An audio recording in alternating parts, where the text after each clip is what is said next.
I know that you're a Jersey girl inside. 4 a.m. at a diner, stop singing, living on a prayer. I'm thinking maybe you're a Jersey girl with all those highlights in your hair. No other girl can move like you. We pump our fists, damn right, it's true. Let's see. Is this thing working? Can you guys hear me?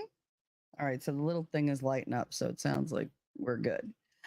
Welcome, welcome, welcome. This is Shelly, your mouthy mama, talking trash and truths. And I would normally do a coffee and chaos, but I don't really want the chaos this morning. And I'm all out of coffee. So we're just going to talk about the stuff that goes on in my head. And let me tell you, after this thing that I watched last night, it just, my mind is blown.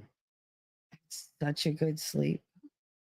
You have no idea. Like, I slept so peacefully, but I have so many thoughts. So I'm kind of waiting for people to get in here. So, Amelia Sparkles, good morning.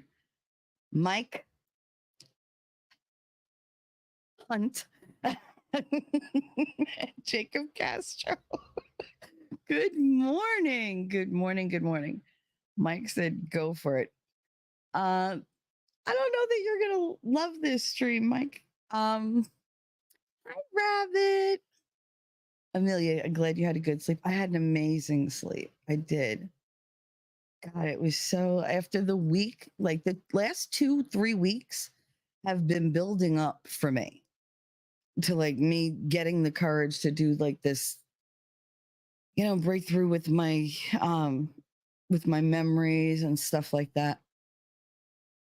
And there was a series of memories. I mean, honestly, there are hundreds upon hundreds of memories that I was able to pretty much consolidate into like one trigger. And I just didn't know how I was ever going to face this one memory, this one thing that went on. And it's so weird because I packed this crap away for like 45 plus years. And it turns out that I had the power all along to take the sting and the pain and the shame and everything out of that memory, and to look at it and go, none of this shit exists anymore. None of it is affecting me. And I mean, it's affecting me because I let it, but the person who did this, all the people who did those things, most of them are dead. And I mean, I don't mean to be a vicious kind of Jersey girl, but they did me dirty, so I'm glad they're dead. I mean, I don't wish them harm, but my father, the kids that did whatever they did, in exchange for drugs or time with me or whatever, most of them are dead. Eventually God gets you. And it's funny because my grandmother always said that. She said, God will prevail. God knows what happened. God will punish them. God will get his revenge. And I always wondered why some people in my life never had to, pay like that. And it started like about 3 or 4 weeks ago when I was searching for this, not an answer, but I was searching for somebody to put me on a better path to where I could find the answers. Like those memories that held me back forever that I couldn't even speak about, they were just thoughts. I gave them the power in my life to fuck me over and control my actions and whatever. But it turns out they were nothing. Like they were thoughts. They weren't even corporeal. They had no form. They had no substance. They were completely empty. They were full of shit. Irrelevant in the end, because a thought, that's all a thought is. You take a thought, you look at it, you find out, to yourself if it's valuable to you or not, and then you kick it the fuck out.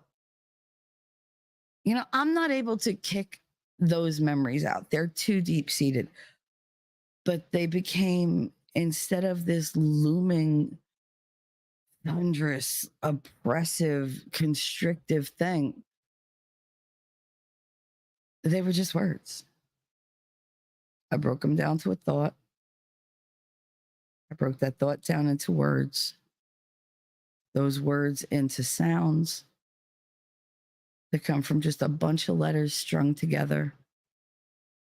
And suddenly, the only thing standing there with this soup bowl full of just letters that I have let dictate my life and my emotions, my whole existence, they were nothing. And so I was able to put them where they belonged, in the shitter. Just flush them away like they're nothing. That's what I do with things that I don't, deem worthy. I just throw them away. And those thoughts were not worthy of me. Those thoughts never deserved the time I gave them, And I keep saying those thoughts because that's all that was left. People were gone. My father was gone. My father was dead. So what power did he have other than that which I gave him? See, I choose language to make things better in my head. So no, he didn't take space in my mind. I allowed him to take space. Now, that calls for accountability on my part, but it also calls for, control on my part, decision on my part. So, okay, I hold myself accountable for allowing that to hurt and damage me as long as it did. I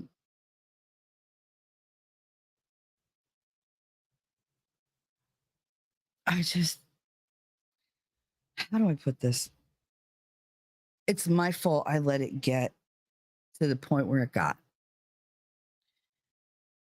I wasn't brave enough to stand up to it, to face it. And that's okay.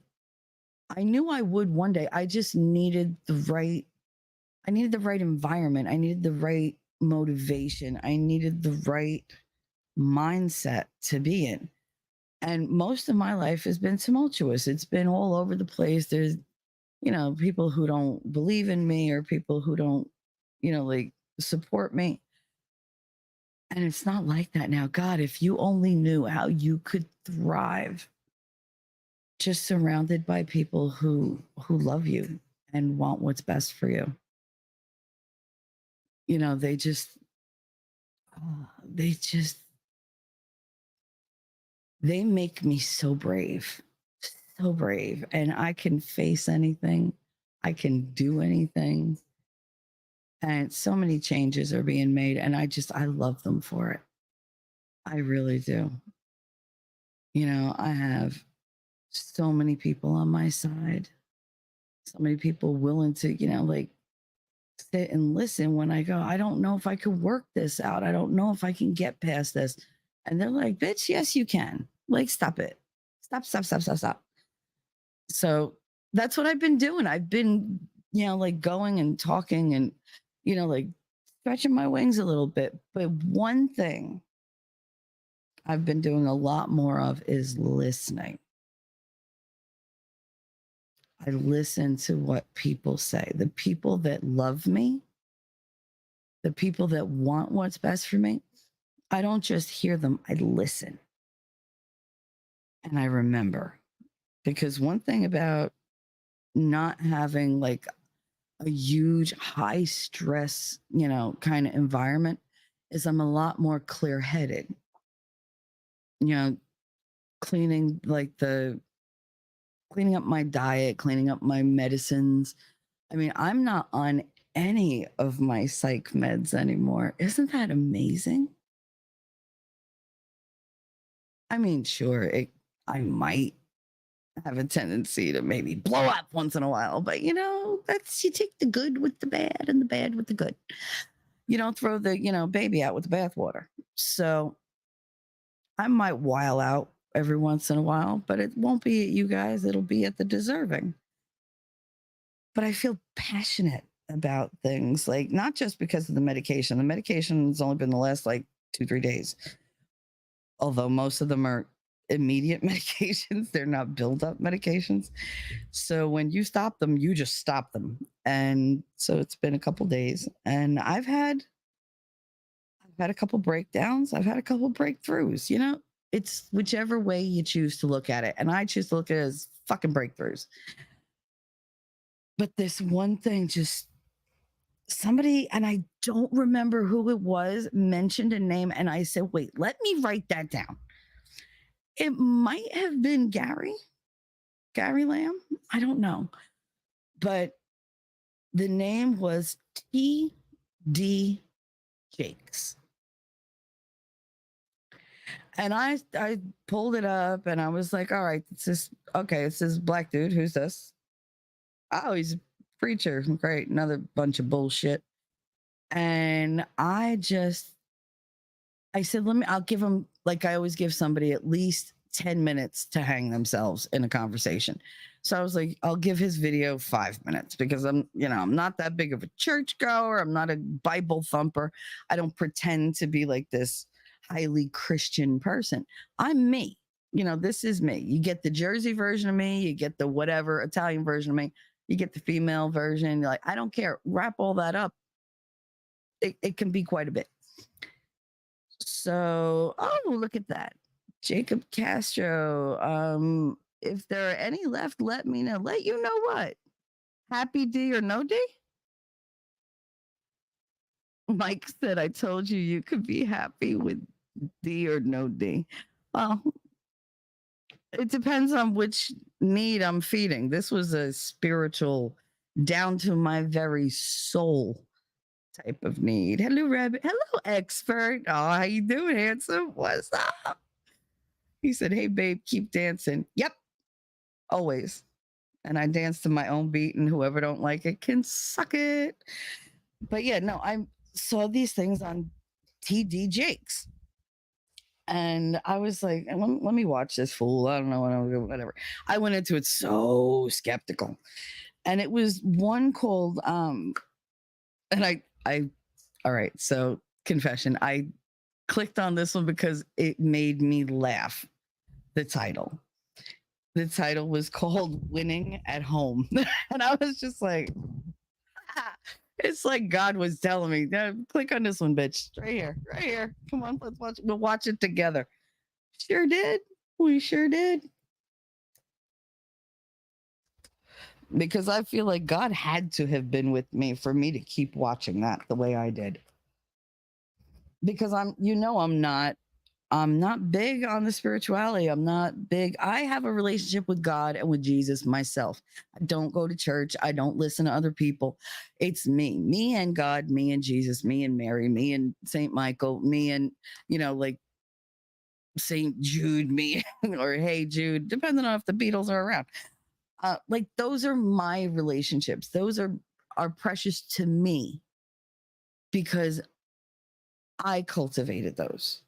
I put all my beliefs into them. But here's the thing: when you're damaged and you have as much trauma buried and unaddressed as I had, your spirituality kind of fighting losing battle, because you don't have a lot to work with, because you're so filled with what I see now is, just negative thoughts sent to you from demons that want to destroy you. And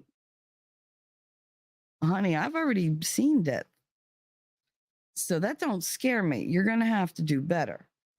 So I was watching this guy and he was talking to his wife and it was amazing. And I'm going to do an entire show on just that. But I really I have like 7 pages worth of notes because everything he said, I was like, yes, I was energized. I was motivated.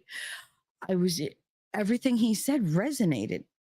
And I was like, you got to be kidding. So I went on to the next one and I found this one called Bruised Love. And it was just, it was unexpected for me. It was unexpected. Um, so he started out talking about, like um God so loved the world. And it was a scripture. That's how the scripture started. God so loved the world that he gave his only son, right? And that's the scripture that he decided to talk about. But he focused intently on the God so loved the world. And he kept emphasizing the word so. He, like he said, it couldn't be written God loved the world, you know, because God loved the world, but God so loved the world that he was A, B, C, D, X, Y, and Z. It's like, and then he went into it and he said, and by the way, I know that this stream is gonna get like no viewers, but I don't care. This is important to me. So I'm gonna say it. He said everybody pays a price for the love that they feel and the love that they get because love is painful. I mean, I'm paraphrasing. And he said, love hurts because it hurts to care. Love has a high cost, but an even higher outcome, an even higher reward, an even higher payback. And it's scary and it's unknown.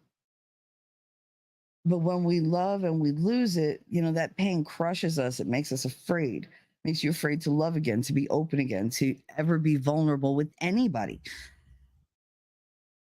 We all want love, but we've run away from falling in love, which is something that I have personally always done.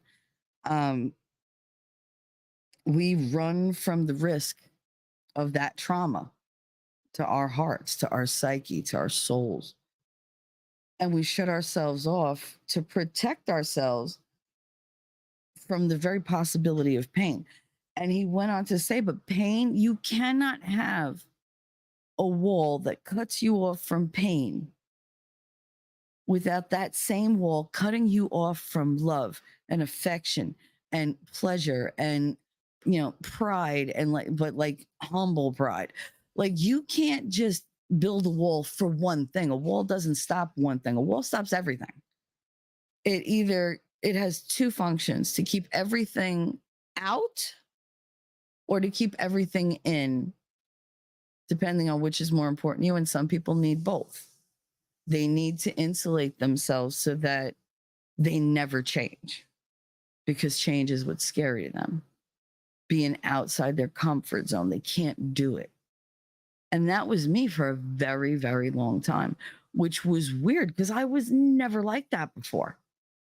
I was the adventurer. Okay, some might call me reckless, whatever. Yeah, I was afraid. I was afraid to live and to be me and to get out there and take risks because, and I said it was because I had a kid. No, it was because I had been with a man that I absolutely was 100% in love with. And he broke my heart and he broke all my dreams. And I was so angry that I got stuck in that mindset of, fuck you. I can do it by myself. I will do it by myself. I don't need nobody. I don't have to love anybody. I'll just slam bam. Thank you, dude. Get the fuck out. And that was it. Like that was my mindset because I could not take a chance on anybody. I couldn't face that pain. And it was so stupid because pain comes whether you want it to or not. It's just if you close yourself off to the pain, you close yourself off to everything that, life has to offer. I wasn't living, I was existing. Now I am living well, baby. You have no idea. I am so happy. So happy. Like nothing can get me down. My daughter trying to like feed me while I'm doing a show. She's like, all right, you're not gonna eat it? I'll take it. Um, but no, like all these things. Hi, Enya, how are you? How are you? We're having like, breakthrough celebration in a way. On my PC, I tried to tag you at Rabbit. There, that worked. Daisy. Daisy, I hope this kind of helps you too, because I know that you and I have a lot of the same um, bumps in the road.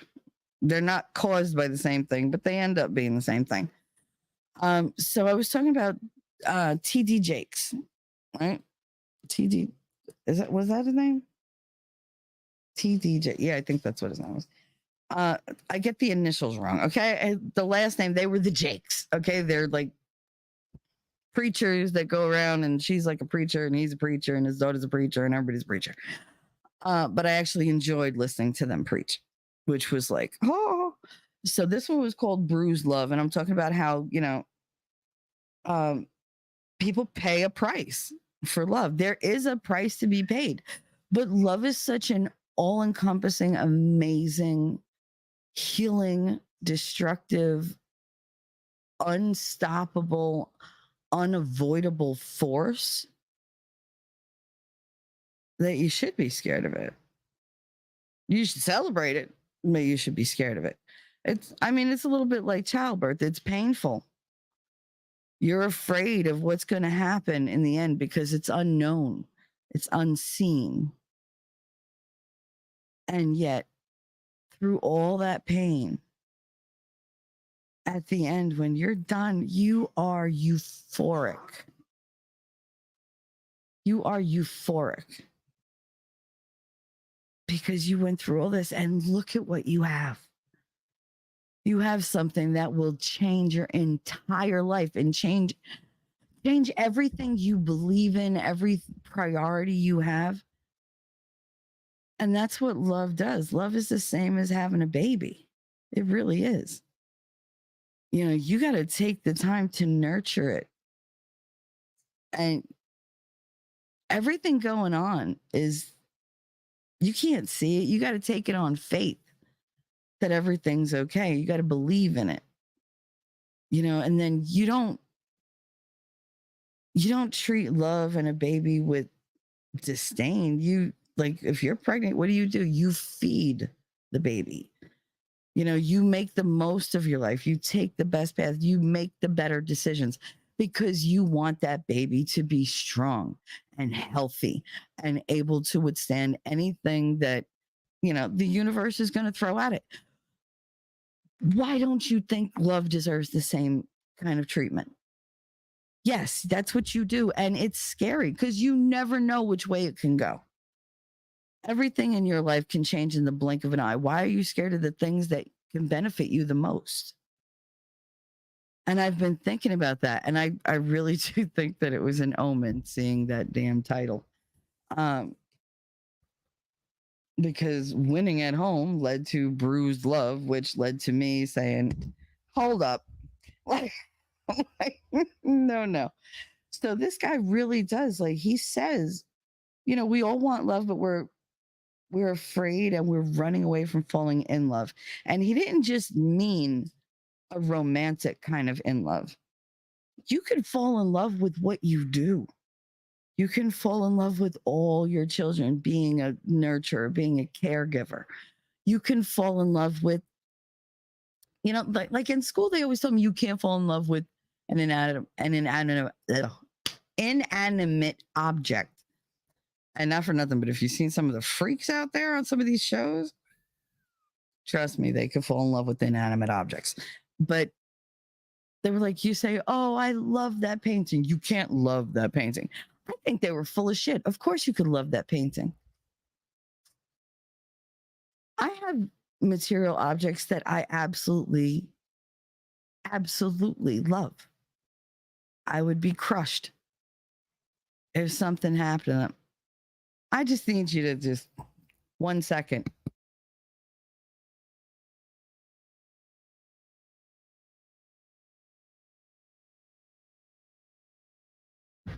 I really apologize for having to make you guys like listen to dead air for 20 or 10 seconds, but my daughter insisted on asking me a question that made absolutely no sense, and I didn't have to like do anything for it, but whatever. The sense of timing. They're not used to me going live anymore on weekends. I know I do it all the time, but for some reason they just don't work it into their weekend. Um, but yeah, so like you can fall in love. I've fallen in love with sculptures. I've fallen in love with paintings. I have fallen in love with songs. And there's different types of falling in love, you know, and sometimes it fades and sometimes it doesn't. I fell in love with art. I did. I didn't care about who did it, why they did it. I fell in love with the visuals. I fell in love with the story that they put in my head with just one quick shot. One still shot could open up an entire world in my head. Just visions galore of this. I can do this. And little things that I could take from this tiny little painting and turn into something beautiful in my home or beautiful in my life. Take it as a metaphor for something in my life I'm struggling with. I could find meaning in them because they gave me the opportunity to explore outside of the crap I was dealing with. They say same shit, different day. It was the same shit, different atmosphere. And sometimes that makes all the difference. And it always has for me. Hi, they call me Rose. How are you, lovey? Haven't seen you in so long. Welcome, welcome, welcome. So we were talking about the whole falling in love thing. So he says that, we shut ourselves off from everything just from the very possibility of the pain. And really, what is emotional pain? It can be crushing. I know. It can be oppressive. I know that too. It can change who you are deep inside in your character. And I know that too. It can make you act like someone you never ever thought you could be, good or bad. I tell you, love has had me, I have sunk to the lowest of low because love told me it was okay. It's okay to lower yourself for things that are beneath you because you're a better person. You can, and I did. I when I look back, I was like, oh, I was a better person for loving them. But was I a better person for loving them because I was able to love them, or was I a better person because I was able to love them even though they were not worthy? That's something that I do need time to think on because so many things this man said sparked like just snowballing thoughts in my head, and I wound up just writing and writing and writing and writing, which, not for nothing, my hand was killing me. Everything was shaky. I didn't give a fuck. I kept going because I was energized, I was motivated, I was inspired. And it wasn't just by this man, it was by all the people that related in my mind to this story that he was telling, to this narrative he was giving, to this conversation he was having. I have a story. I know who you are. I don't know what you want to talk to me about, but I didn't do it. I didn't mean it. I deny everything, admit to nothing, and want a lawyer. Good. Okay, you can have a lawyer. I'll give you Ricada. I want to see him defend you against me. It's always good to have an in, right? I'll be like, good, here's Ricada. He's your lawyer. He'll just throw you right under the bus for me. Be like, gotcha, Shell. Thank you. I love that man. He doesn't always do things like he says he's gonna do, but I love him regardless. Um, Okay, so we talked about the wall, right? About blocking yourself off from the pain means you're also blocking yourself off from everything else. I mean, there are good things in the world. You want to experience them. You don't want to walk through the world apathetic. I am indifferent about so many things in this life, like things that I've like deeply cared about. I no longer give a shit. I really don't. It's things like things that don't serve you anymore. Like he said, sometimes they're in your life just for a season. And I know, Tyler Perry said it later, but this dude, like scripture basically said it. It was that, some people are in your life for a season. And the point of like loving with all you have, it's not to love with all you have forever with someone who's like just not worthy of it, someone who's a bother or like a burden. Those are the people that you give it to. You pick and choose.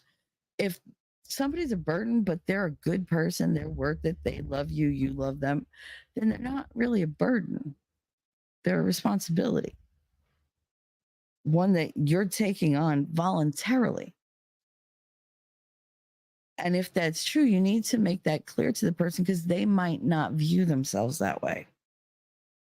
Somebody that you love, that you care about, and you're willing to be there and take care of, maybe they should know that because maybe the feedback they've gotten previously was that they were a bother, that they were too much. It's just they were too much for those people, because they weren't capable of rising up and handling that. Maybe you are. And you need to tell that person if you are. And you need to tell them if you're not. Because if you're not, they don't want to be burdened. They don't want to lose that relationship. What they want to do is regulate and reassess how much of them, like their burden, they can share. That's priceless information to saving a relationship, to making a relationship strong. I am not dishonest in my relationships, any of them. You could ask pretty much anybody that really knows me, and they'll tell you that I don't hold back if it'll help you, but I have a really hard time opening up for myself. And I've gotten so much better at that because I have people again in my life saying, no, come on, we can do this. You got to get past this hurdle. You got to do this. We're here when you need it, when you trip, when you feel weak, when you need a shoulder to cry on, we're here. We're here. And it's especially important that you have a person to go to in that time. I have my person. And then I have a lot of people outside that person. And I have 1,000 complete and total faith in that one person. And above average to extraordinary faith in the others around us. So when I say this was a journey for me and discovering this man, not just, like that one, but this this Reverend Jakes or Pastor Jakes, whatever you want to call him, like my boy Jakes, whatever, because he gets real. And he talks to me in a way I understand. It's funny because my mother used to say, I don't know why you go to white churches. She was like, they don't think like you. She was like, go to the black churches. She was like, because it seems like you're that kind of fighting mentality or that kind of like forgiving mentality. And then you're like, you like to be loud about it. You want to be in it. You want to feel it. I don't just want to say the words. I don't want to just repeat the same thing over and over until it no longer has any kind of meaning at all for me. No, I love the community. I love building community. I love building a crowd. I love building a crew, a family, la familia. I love building my bosses up. I love activity. I love energy. And in my Catholic church, there's not a whole lot of energy. It's very low key. Like it's very, you should feel guilty about everything in the world. Jesus loves you. Have a good day. Like make sure to put your money in the basket. When I see like these black pastors or whatever, like when they give sermons and they give um not lectures, when they drop the word and then talk about it and really get into it, they take the shame that you would ordinarily feel and they make it okay. That's not shame. No, that's just you taking a step forward. That's you being a better you. You know, sometimes you you just said need to go to a black church. They throw down even on a Sunday. No, I know. I attended many black churches when I was, like going around because that was my thing. My husband thought it was weird. I love the energy. Like I used to love the music. Oh my God, the music. Like I still, okay, on my iPod, it's so stupid. I have that song from Color Purple. Speak to me, Lord, speak to me. Because that, I cannot tell you what that song does to me.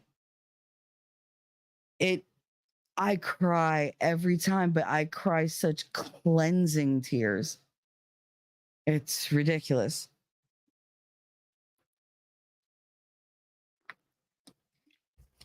Sorry, guys, I'm very thirsty this morning. I woke up alone, so I'm extra thirsty. Have you all seen that one video where the preacher is casting out the oral sex demon? Oh, I wondered why I hit the wall the other day, like head first, but I didn't think it was him. I don't know. And I think any man who tries to cast out the oral sex demon, either giving or receiving, he needs a shot to the head. And I don't mean with the gun, I mean with my fist, like with my hand. Pah! Like, wake the fuck up. So, yeah, no, I mean, I know I found this preacher and everything, and I love it, but I'm still me. Fuck this shit. All right, so he went on to say that, because I don't want to get stuck in certain parts. He said, love is difficult. And again, I'm paraphrasing. None of this, some of it might be word for word, but I don't freaking know. I was lost in the message. I was lost in receiving that message. And I was just jotting down like note after note after. I was going crazy, just writing. This is the most I've written in like forever. And he said, love is difficult. Love's the greatest power in existence. It cannot be created or manufactured, nor can it be stopped. It is a force with no master. There is no beginning and no end. It transforms and it grows outside of time. Love surrounds, survives, and inhabits all. Love is all, including pain. When we lose our ability to love, to feel, to be who we are no better than machines. It's our humanity, our ability to love that God put into us. And our biggest example of love and falling in love, and how you should fall in love with everything in your life that is good. Everything in your life that has meaning. This is what he meant. He said, God so loved the world. So loved.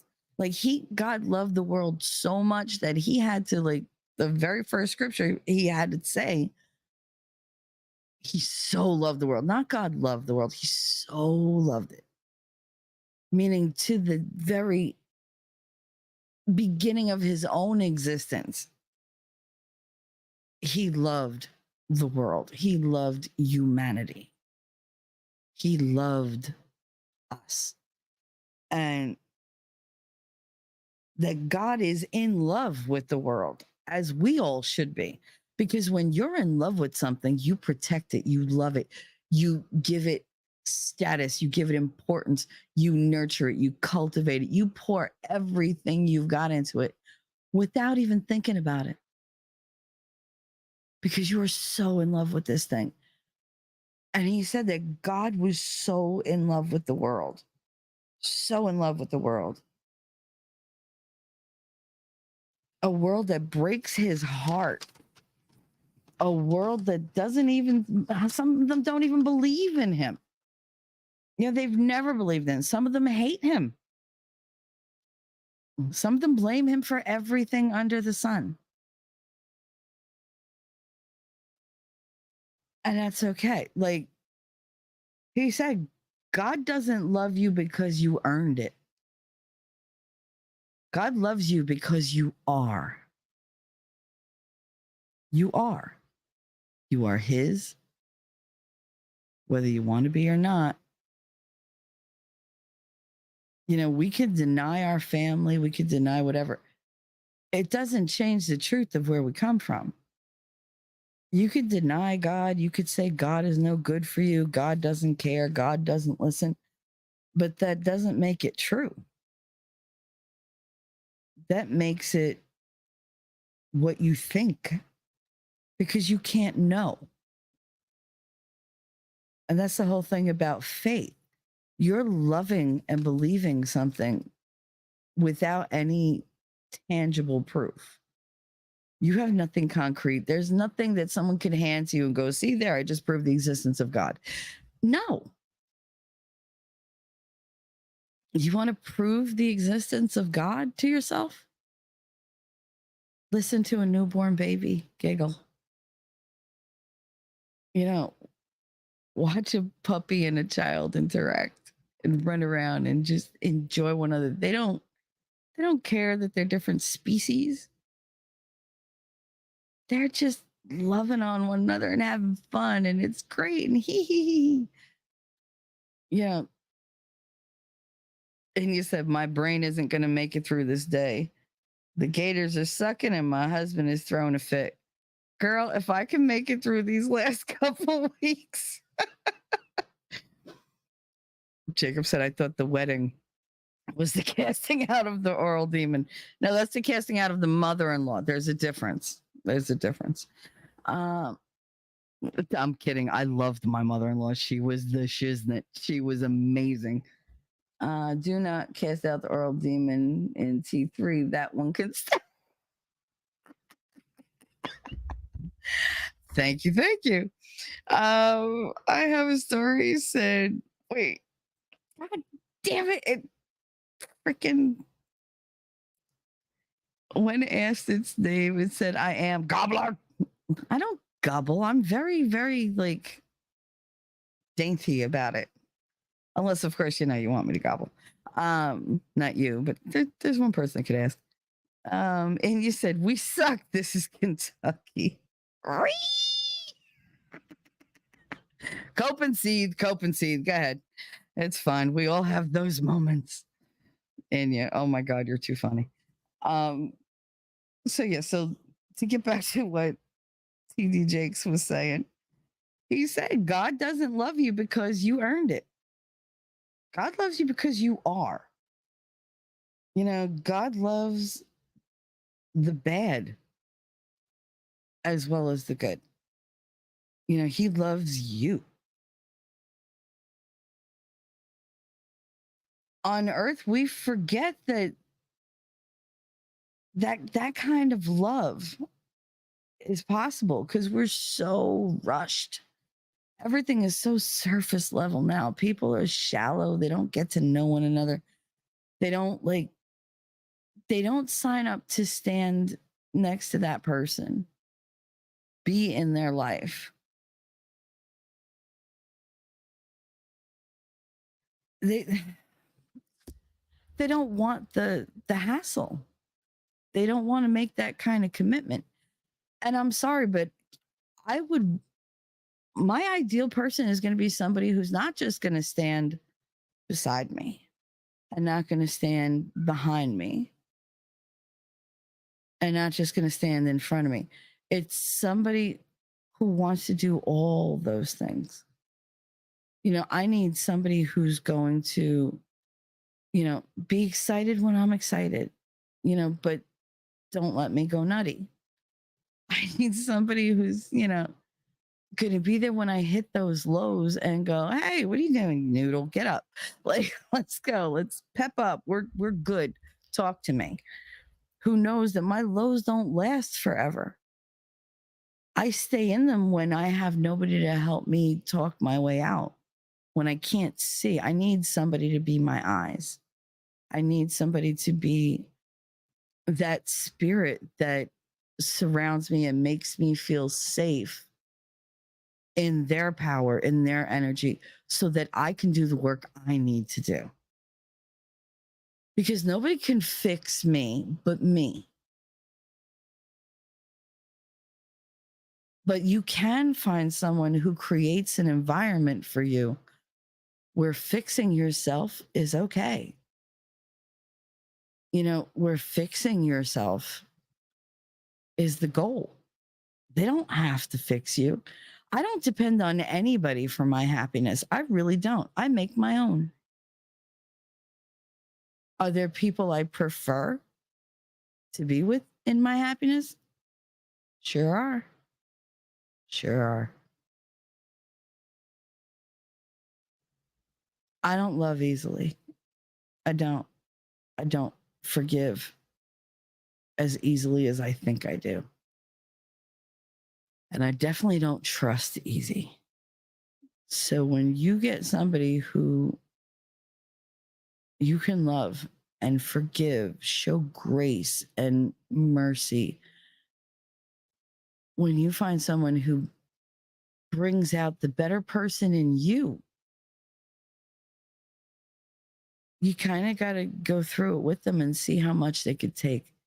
You need to throw them in at the deep end of the pool, because being in my life, that is not for weak people. it's just not. I am demanding as fuck. Now I get it. I used to tell my ex-husband, "I don't know why you bitch. I am so low maintenance." He'd be like, "No, you're so high maintenance, but you think you're low maintenance," which is really frustrating. And I get it now. I get what he meant. It's so hard. It is. He's right. It was so hard to explain, because I don't require, money. Money doesn't mean shit to me. You don't impress me if you have money. I could give a fuck, because I know plenty of rich people who aren't worth a dime.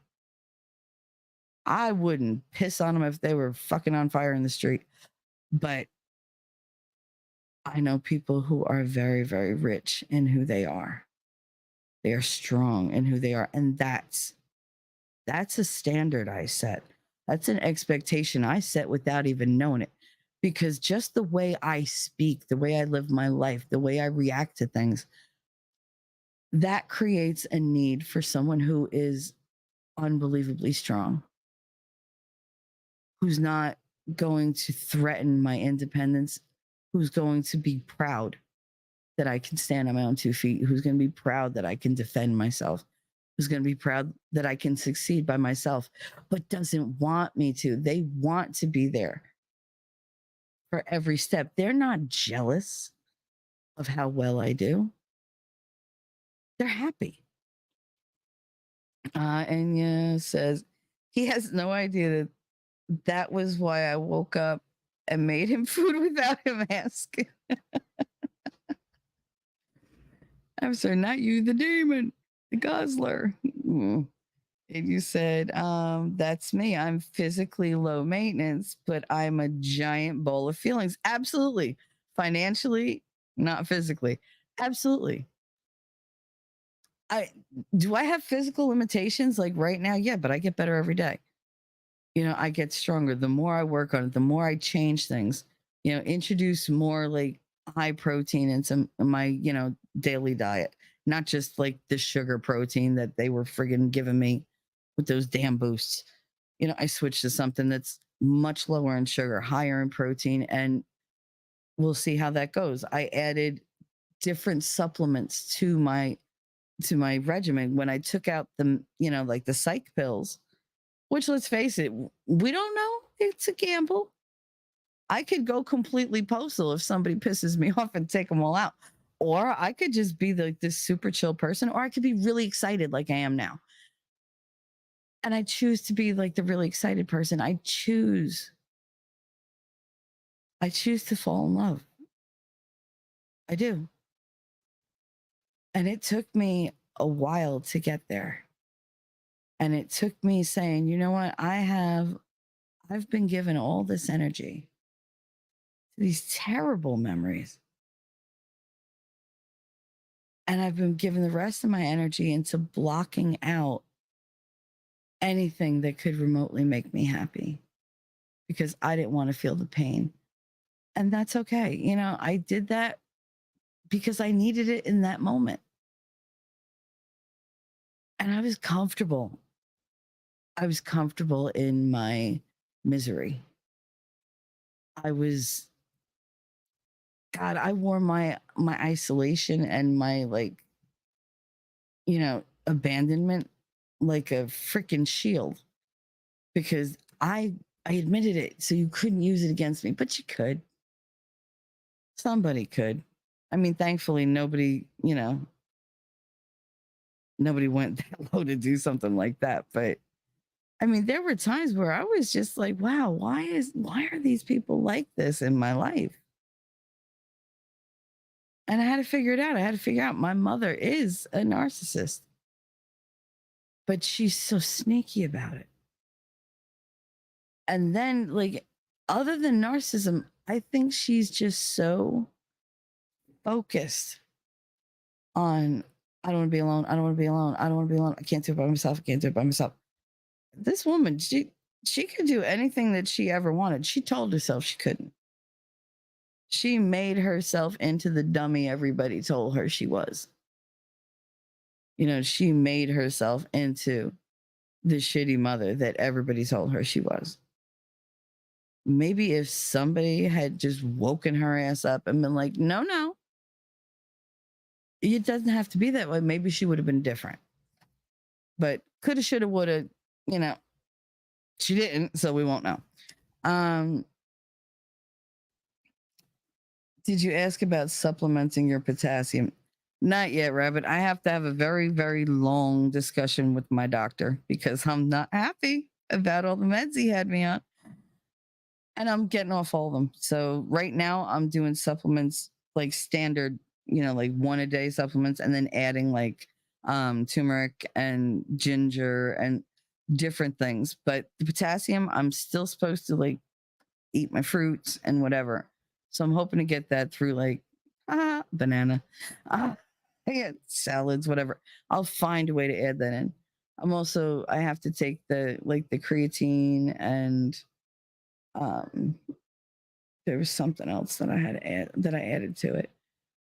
But it's like it's a whole overhaul just to get rid of to counter all the medicines that I was taking. I need more natural enhancers. Things that I don't have to go searching for. And it's a process. I have to learn. It's an education. So we'll get there. So this TD Jake said, on earth, we forget to so love and to love unconditionally. We love conditionally. We love situationally. We love based upon the risk and reward factor. And if we think someone is, like a little unstable, like financially or mentally or like spiritually, we might write them off completely as they're just too much. They're too much. So many times in my life, I have been told, Michelle, you're too much. You're too much. And like I said, I've always been flippant about, well, if I'm too much, go find less. That was my flippant little like, oh, I'm cooler than you kind of answer. But really, you'll do us both a favor if you follow that advice.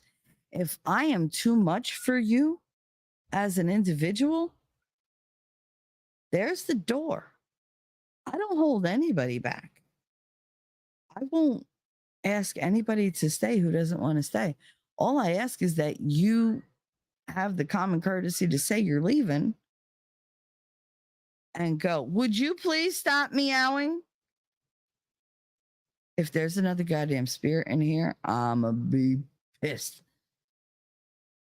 Listen, the power of Christ compels you. Get the hell out, all of you. I'm not in the mood. I'm in a good mood. I'm talking about this. Like, don't try to distract. This is what demons do. They just they at the edge of your consciousness, just so that you're never completely comfortable. Fuck that. I'm comfortable.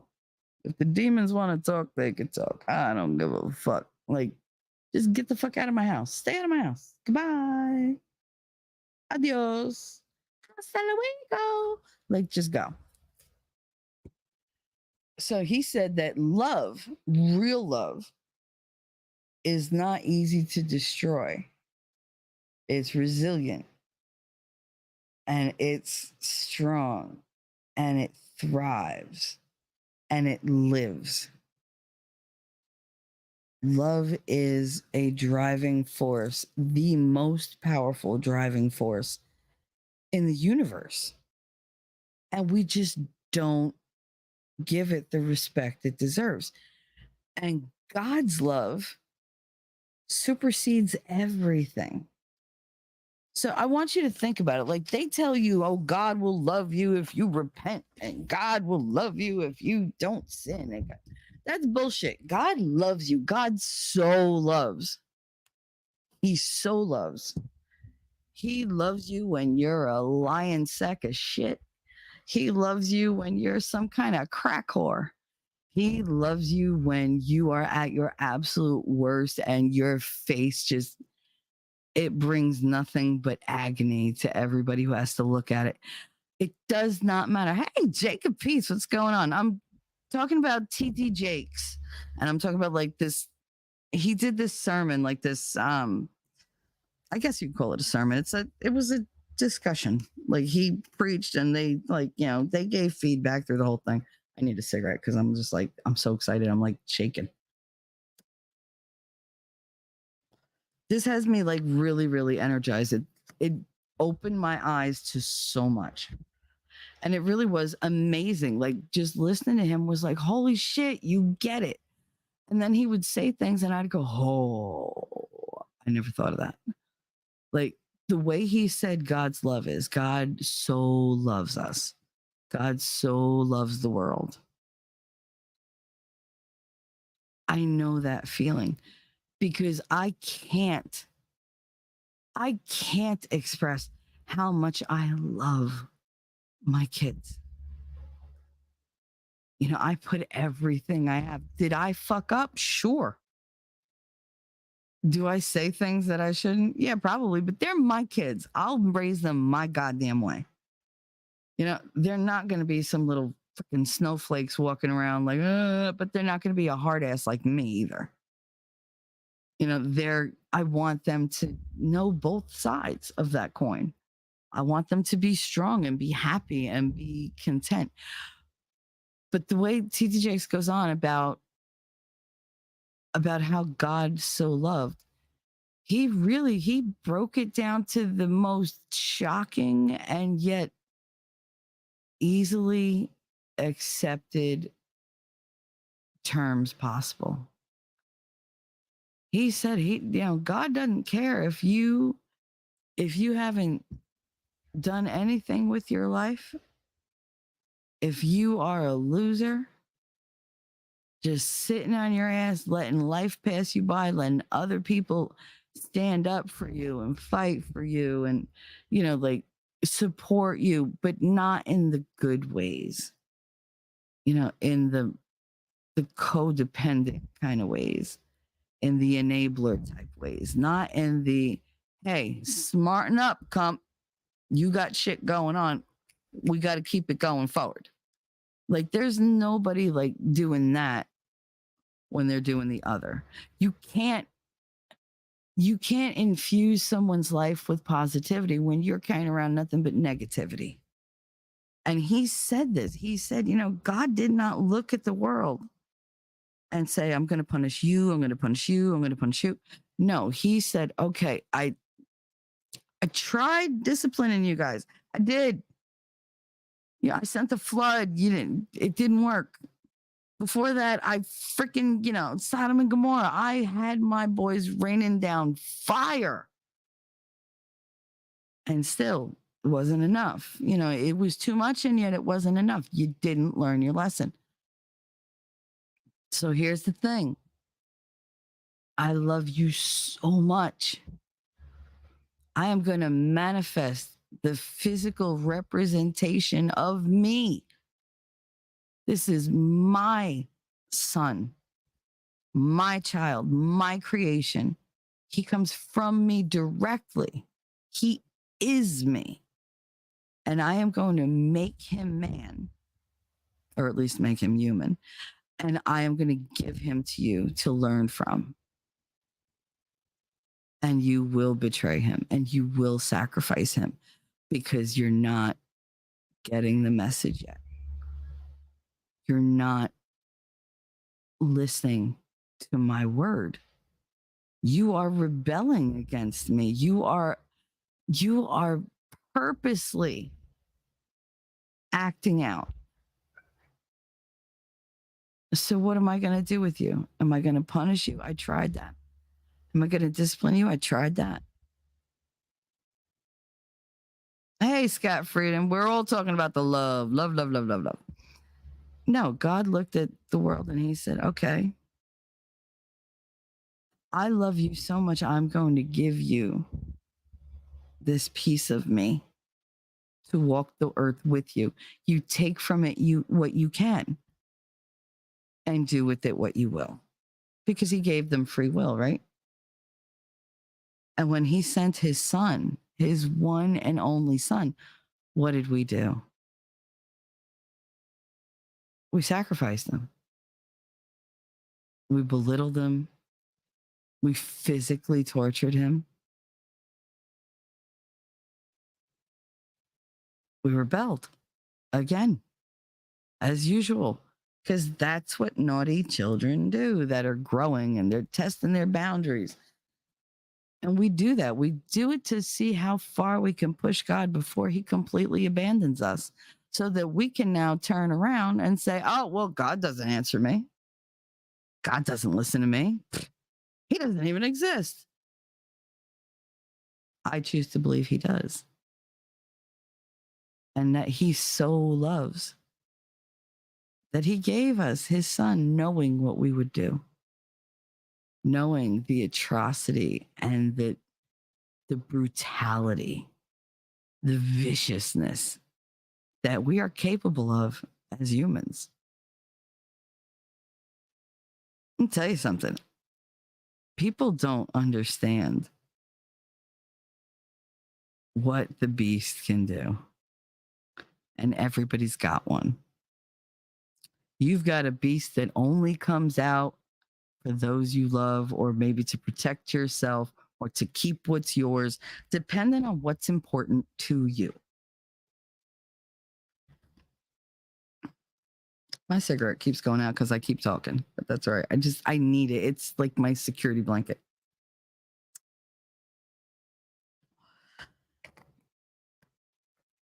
God so loves us.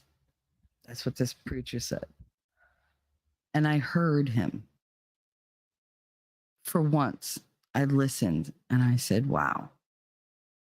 So God loves me when I'm in pain. He loves me when I'm yelling at him, which is just me yelling at a ceiling, but I'm assuming that he's listening because, of course, humans are above all egocentric and arrogant. Of course, we all believe that God has time to like drop the shit that he's doing and, be like, well, let me listen to this bitch whine some more. Like, no. And I mean, when I pray, I have lists of people that I need help. I need God to pay attention. And it's not about my need. I'm being greedy. I am being super high maintenance when it comes to God. And he's just like, it's all right. I know how she is. I made her. And all those things that happened to her, they were by design. And maybe they were, because God does love me. He so loves me. If I look at it through that lens, God so loved me that he helped me survive monsters. You know, beyond this point, there be dragons. Well, I defeated dragons. Not all of them. Some of them defeated me. Thing is, you always have to get back up. You can't stay defeated.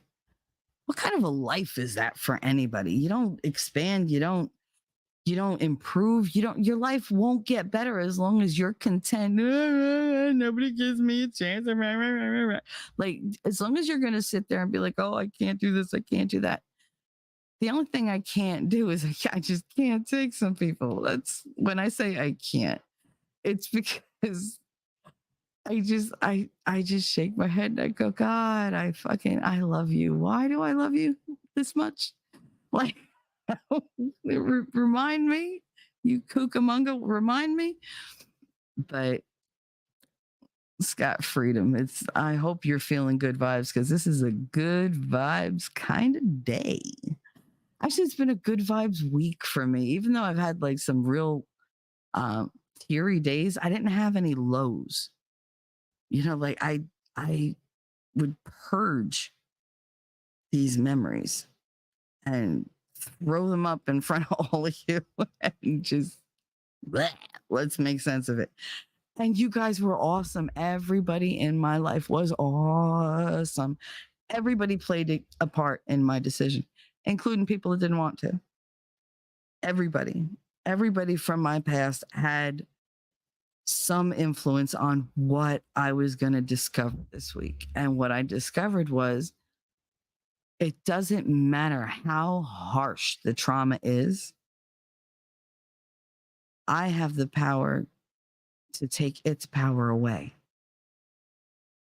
I have the wherewithal, I have the intellect to break it down into nothingness, into little blurbs, little catchphrases, just like I said, letters, sounds, phenomes, like that, until they're nothing.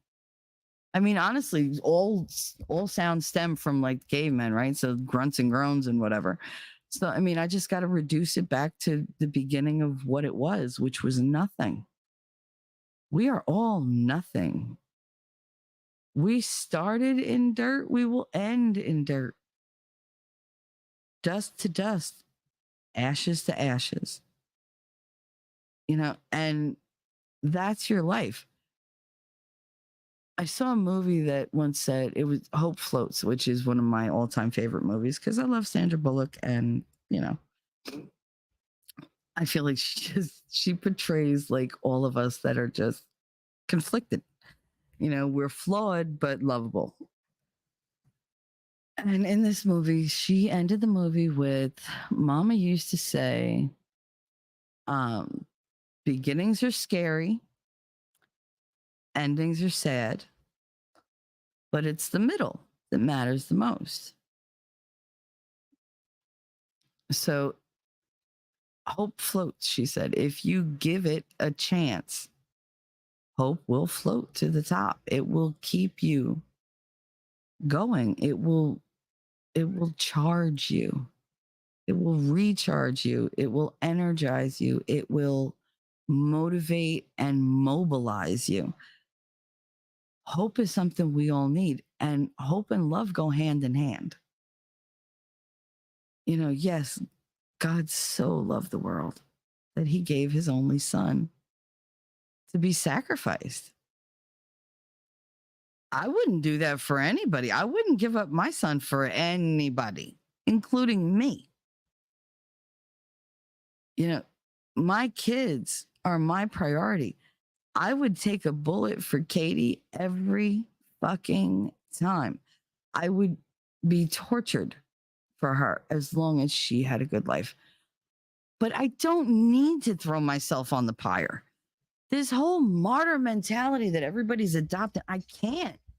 See, I can't. Because yes, God so loved you. Where is your love? Why does everything have to be seen as a sacrifice to you?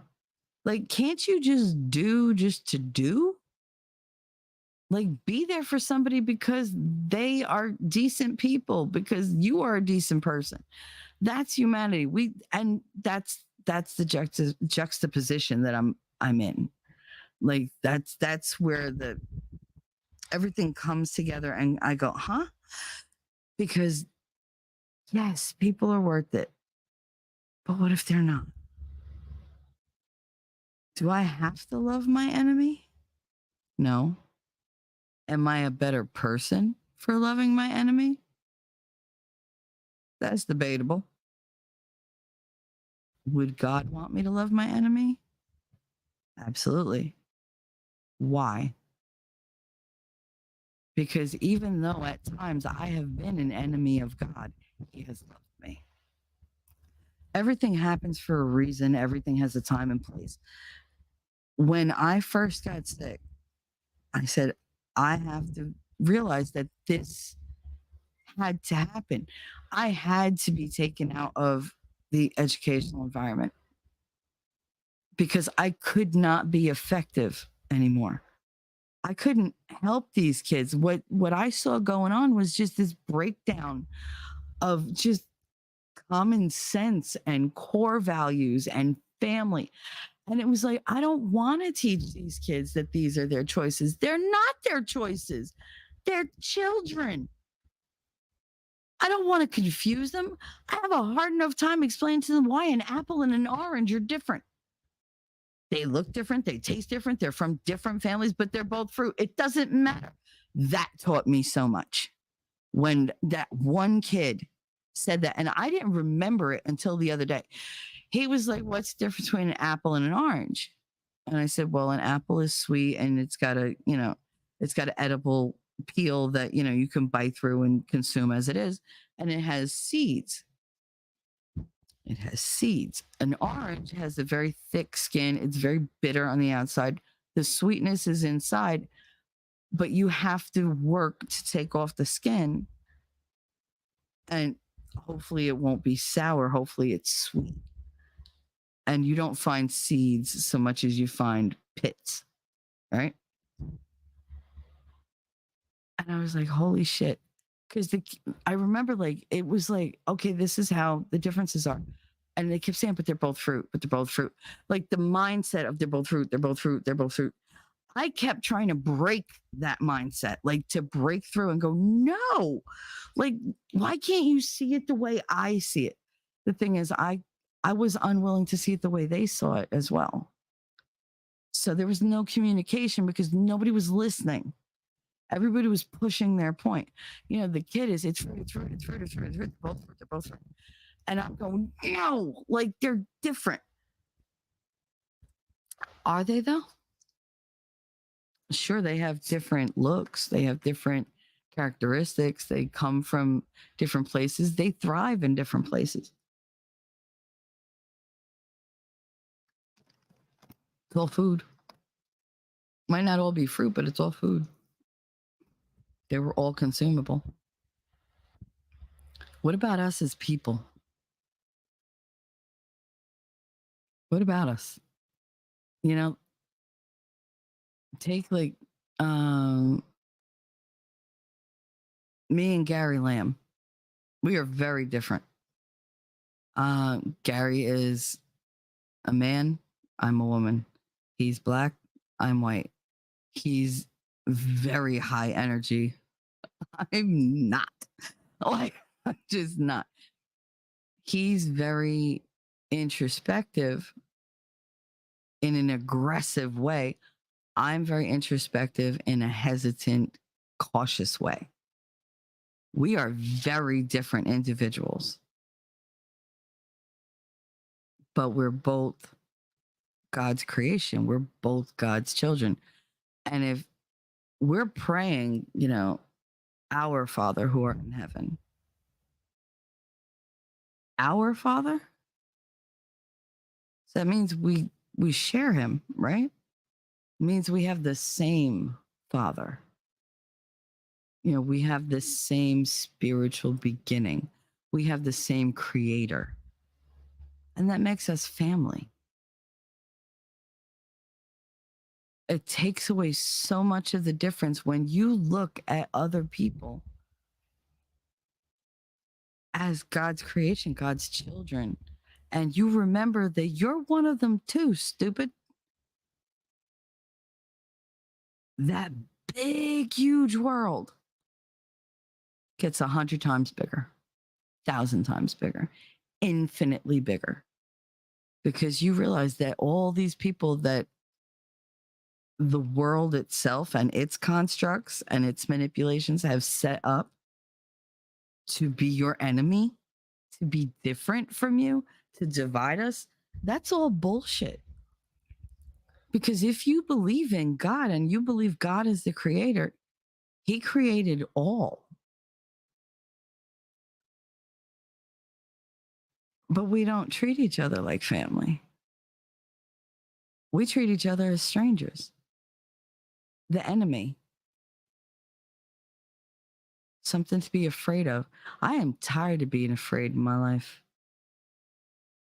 I want to grab that bull by the horns, get on the back, and ride that fucker until it kicks me off and tramples me.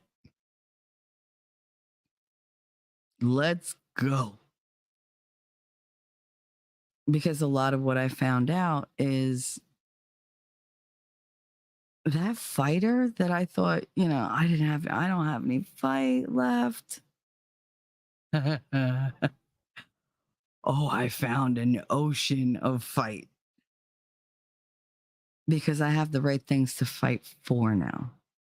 I'm not fighting just for myself. I'm fighting for family, for friends, for love, for indifference, for hate. I'm fighting so that you fuckers can feel whatever it is you want to feel, and me too. But I'm fighting because I feel like we need to fight for each other and for ourselves. Hi, Jacob. I don't know why your name turned into a cat. She's calling him a pussy. That's funny.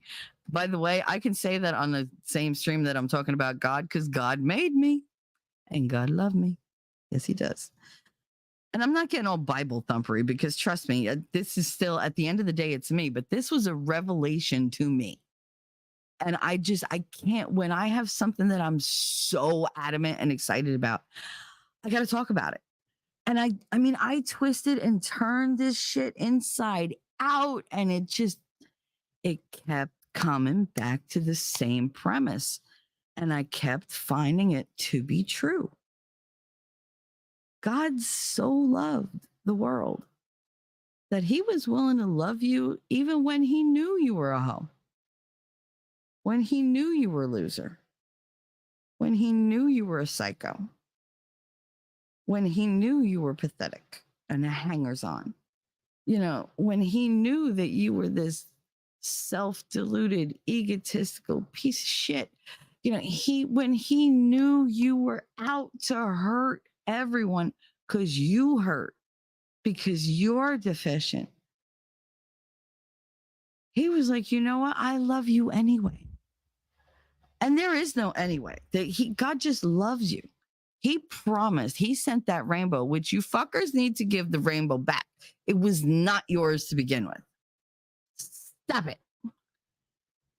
Take that damn rainbow back because after the floods, like he sent a rainbow to say, okay, this is my covenant with you. It was the Pentecost. He said, this is my covenant. This is my promise to you. I will never punish you in this way again. Because you think that I'm wiping you out because you did wrong and I somehow don't love you. So I'm just going to erase you. And that's not the truth of it. It hurts me to hurt any of you. And I don't want to do that anymore. It's not getting us anywhere. You're not learning. So we're going to do a different way. I'm not going to hurt you. I'm going to make myself into you and hurt myself in multiple ways. I will hurt the physical manifestation of me, and I will hurt the spiritual me that is now and always will be, because I am. He doesn't say, I am this, I am that. God would never put a definition, a constriction on what he is. He is God because he is who he is. He doesn't say, I am this, that. And he's, I am. I am. He is in everything. He is everywhere you go. And it's the same thing that I was trying to say. You know, this pastor said, yes, God says, I am. And he loves you because you are. That is the reflection of God on humanity. That is the reflection of humanity and their fulfillment, their encompassing of God. He is and they are. I am, we are. And it's okay. It's okay to be afraid, but don't live in that fear. It's okay to not want to fall in love. Okay, but don't plant your flag there, because you're missing out. Fear does so much to people. I don't want to be afraid anymore. And you know what? I made so many mistakes, and I said, I don't deserve to be loved.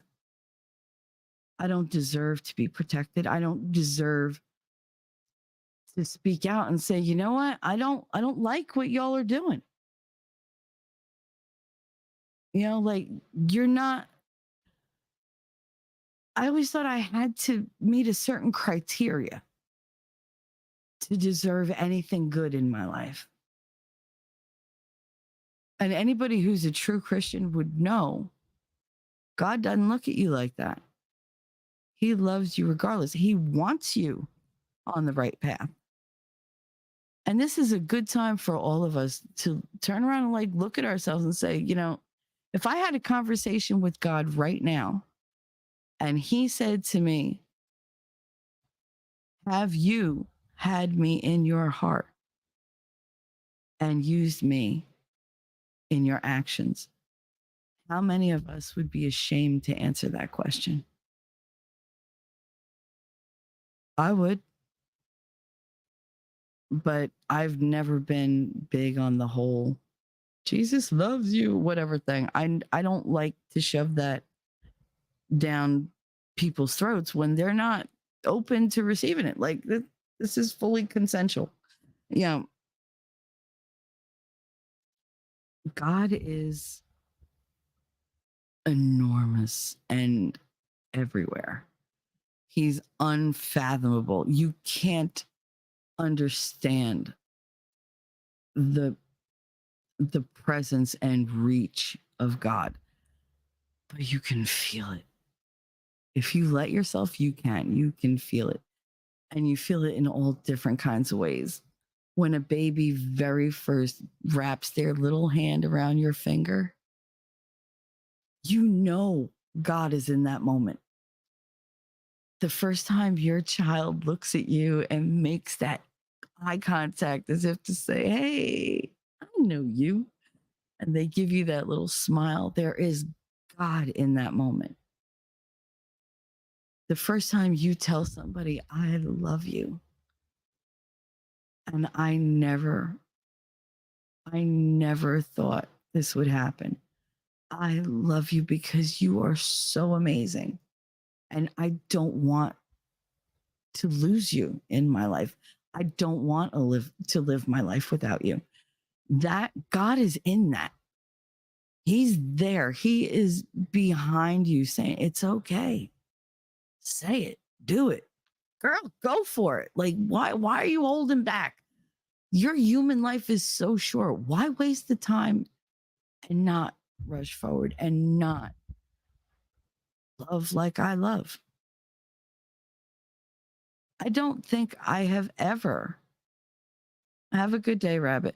I don't think I've ever loved anyone besides my children in the way I believe God loves me. You know, it's not conditional, but how they treat me and how they speak of me and how they view me, those things can affect how I see them, how I'm in my feelings, because that's who I am. I am a very emotional thinker. I'm an emotional reactor. I'm an emotional person. I just need a little time to calm down, maybe a vent or two, and I can bring it back, under control. My purpose in life is to find someone who sees that I'm having a struggle. Like, I'm going through this struggle to be a better person, and goes, "It's okay. I got you. You can do it. I'm here." So, if you got to fall back for a minute, I got you. Knowing that somebody's behind you, like ready to catch you, even though they might never have to do it. It's so powerful. It's empowering. And I know it sounds weird to be empowered because I know somebody's there ready to catch me in case I fuck up. No, that it's empowering because I can take the risk. Maybe the risk was too big, and this person just helped make it a little bit smaller in my perspective. And now I'm all engines are go. Let's go. Let's do this. But it's hard to get to that place unless you have faith, unless you know people that are loyal and they have integrity and they never mince their words with you. They might not tell you everything at first, but eventually it all comes out. And they're not doing it to be duplicitous or to be malicious. They're doing it because this journey is hard for you. Although it's equally hard for them. So, I mean, to wrap up this part, because I really want to do a concentrated video on the winning at home, because I think his show Winning at Home was just perfect. Like I'm telling you, I have like 7 to 10 pages of handwritten notes. I have never written this much in this freaking century, like this half of the century or this part of the. And I haven't written that much. My words are starting to like go away because I'm hungry. I want my salad and I want my protein shake, and God so loves you. God so loves me. And he loves me when I'm good. He loves me when I'm bad. He is not Santa. You are not getting coal if you're bad. You're not going straight to hell if you commit a sin. What you're going to do is you're going to have to reflect. And God's going to watch you and say, "Hey, even though, you know, you messed up quite a bit, I love you. I love you. And I want you to spend eternity in my house because you're always welcome in my house. You are always welcome. It is your home. This is where you were created. This is where you were born. And this is where you will remain with me by my side, surrounding my world, being my world for the rest of eternity." Just showing you that even if you thought you were unlovable in life, God loved you. He loved you no matter how you debased yourself, no matter what lies you said, no matter how, I don't know, neglectful and abusive you were. Loves you. And when we pass on, he continues to love us. And he never stops, which is why we get to live our lives as souls eternal. His love is eternal, that we are infused with his love. I really wish we would love each other the same way. Because he gave us the capability, but he also gave us free will, which fucks us up a lot. Um, Inya said, I felt it with my kids, my Mima, and my mom. It used to be all my siblings, but that changed about a year or two ago. We used to be very close, even though we live in different states. Yeah, I mean, I grew up with stepbrothers and sisters, and we were so tight. Really, like you could not mess with us. I had those kids with me all the time. And then they became these little adults who thought they knew everything, and they were full of anger, and they were full of drama, and who was lustful and who was greedy and who was this. And they went and did their own thing, and they didn't give a shit about family. They didn't give a shit about the truth. And I miss them. I do. I miss my family, my chosen, like, brothers, my sisters. You know, they're fucked up, but that doesn't mean I don't love them. It's just I don't really like them very much. I really don't. They did not turn into people that I'm proud to know. But you fuck with them and I'll be there every time. It's not even my blood, but they're my family. I love them. I will love them no matter what they do. Does not mean I have to engage with them, because I love me and my kids just as much, if not more. Daisy, she said, bye bye, rabbit. She's blowing you kisses. I'm going to get more into this into when I hit, that stream for winning at home. But I had to say this today because I woke up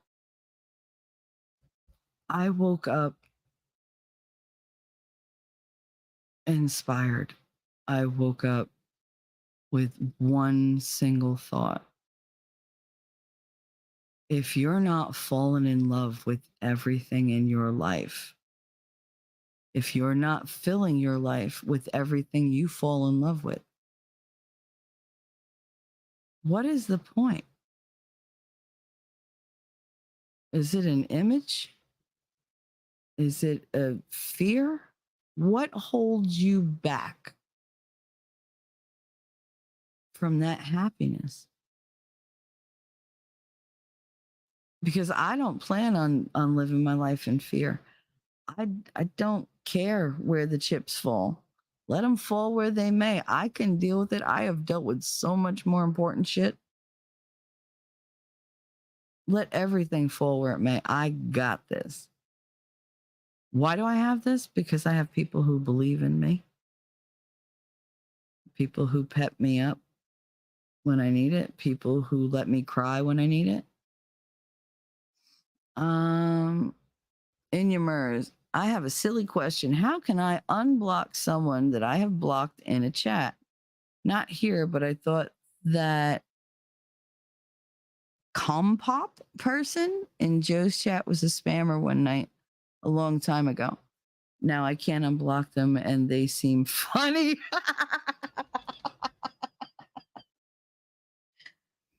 I honestly, I don't know, but I'm sure somebody in here does. Corn pop. You could say corn pop as much as you want. It doesn't mean I know what the hell you're talking about. I've never had to unblock anybody because I didn't really block anybody before. Now I got a shit ton of people blocked. They've been blocked for like a month, 2 months. Because I just don't have time for bullshit. So I just block it all out. If it's not directly affecting my wallet or my life, then it's got to wait its turn. There's other shit that's more pressing. Everybody gets their turn. But if I put you dead last, don't say nothing. It's like when you put your application in for a job and then you write your pronouns and they're like, oh yes, this is an excellent application. They, them. I'm just going to put this on the bottom because you always save the best for last. Save the best for last. I can't talk. And this woman is just just walking around my house. If I see another goddamn shadow, I'm gonna be pissed. By the way, keep an eye on the calendar and everything, guys. Rent's coming up. Heads up. Rent is coming up due. Electric, phone, cell phone, all those paid memberships that you got out there. All those little like sub fees. Good God. By the time I get done paying for the things that allow me to make videos and everything, it's like, is it worth it? But then I come here and you guys are here and I love you. I do. I love you. And it is worth it. And you said, oh, well, probably for the best then. He was spamming one night and I hadn't seen him before and just did it. The only person I ever have, I think. You might, I don't know if it'll show up, but maybe go into YouTube Studio.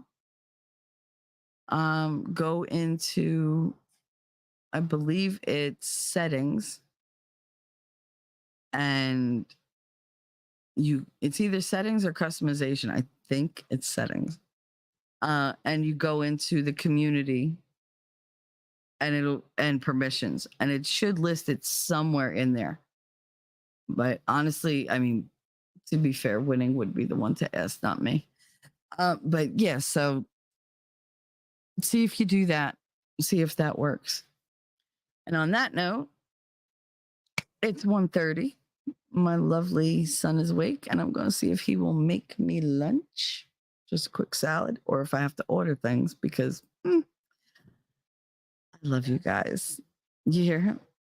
Okay, I'm doing a show. Don't pipe in. Did you grow more? Jesus. Anyway. All right, let me finish up. Be quiet. Be quiet. Be quiet. Be quiet. Be quiet. You're not being helpful. Let me finish my show. You pain in my butt. Ah, God. Anyway, Jacob Pete, have a good one, honey. Daisy, Enya, Memento. Corn Pop was a bad dude.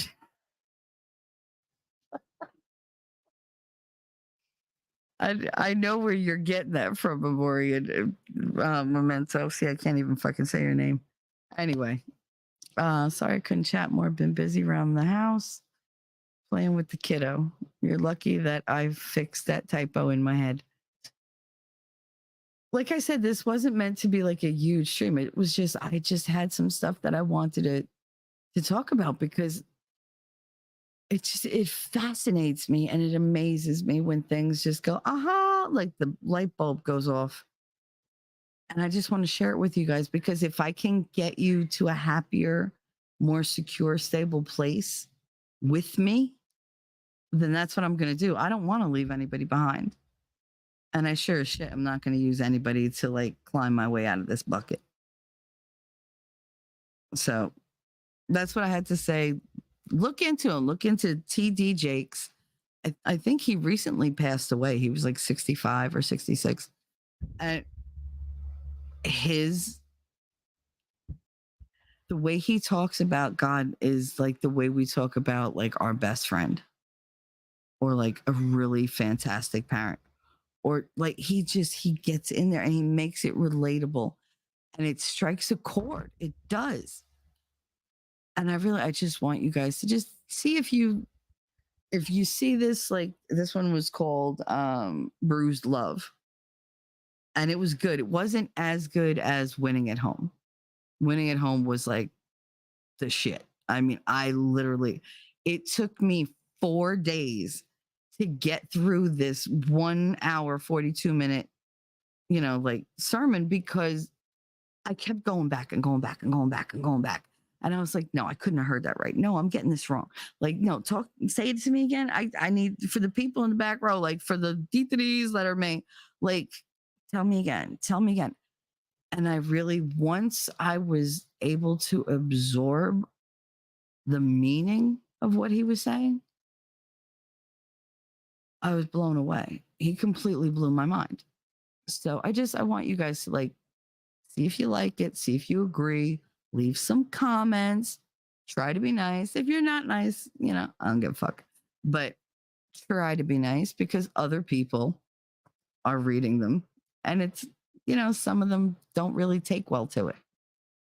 I don't give a shit, but some other people might take offense. And let's try not to offend people who have done nothing to you. So if you're feeling some type of way about the religion aspect, just remember I am not a religious person. I do all the wrong things. I say all the wrong things. And this showed me that even when I'm not at my best, when I'm at my absolute worst, in fact, God loves me. He's not he's not here to hurt me. And I need more of that in my life. I need more love without the hurt. I need more honesty from people who actually want to be honest and open and grow a relationship, based on mutual respect and admiration and a lot of love. There has to be like real love, not something that just flies away as soon as, I do something you don't like. And the same goes for me. It has to be more profound. And I think I'm getting to the place where that's not only possible, it's going to become standard. Like I'll be able to weed through that which makes me stronger and better and that which does not serve me. So, on that note, I hope you took something from this that you can enjoy. I love you guys. Have a wonderful weekend. Tonight, Winning Reality will have Strategic Eyes on there, and he's always fun. Oh my God. This man is tough. He takes no shit and he keeps it real. It's going to be so much fun. And then tomorrow, Sunday, you have Winning and I doing the um, old school watch party Sunday. We will be talking about foods and the seeds of death and all sorts of stuff. Like this is his wheelhouse. So we're going to be talking about the GMOs and the fluoride and like everything about, Teflon, all that good stuff, all the things that they're putting in the food and all the things that have been in the food in the past. These are old documentaries. So we get to like look and see, okay, like, did any of this come to fruition? Did any of this pan out? Lord, you're going to be upset and impressed. So tomorrow night on Winning Reality's channel, I think 7:30. Don't hold me to that. Go look it up yourself. I do a lot for people, but I'm not doing that because I'm hungry. And so is the cat, obviously, because she won't shut up. So I love you all. Rabbit, you're back. I love you. Mwah. I hope you took from this what I meant. I don't mean to push religion in any way, shape, or form at anyone. But if you believe in a higher power the way I believe in God, God so loves you. There is a power out there greater than anything ever. And it loves you. Think about that. When you say, oh, that person's out of my league, or, oh, they're too pretty for me, or they're too good for me. If God doesn't think he's too good for you, or that he's out of your league when it comes to love and he loves you unconditionally, you better get out of my face with that. Oh, pretty boy is out of my league. No, pretty boy is going to age and all his shit is going to droop and it's going to turn gray and things won't work that he once cherished. So if he can't love like what's inside him, and if you can't love who he is at his core foundation, what is the point? The wrapping always fades. Always. Inside is what counts.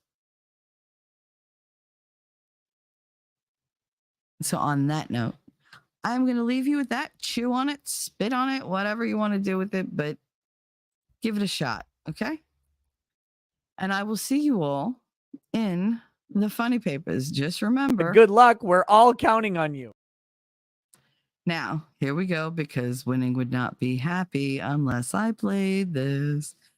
And as soon as this is over, I am just going to be gone. It might cut off in the middle. I don't care. I don't care. I don't care. Timing is not my friend. So I am going to play it and wish you all a wonderful weekend. You'll see me tomorrow again on Winning's channel. Tonight, Winning has Strategic Eyes. And then Monday morning, 8 a.m., it's Coffee and Chaos with T3. That's me.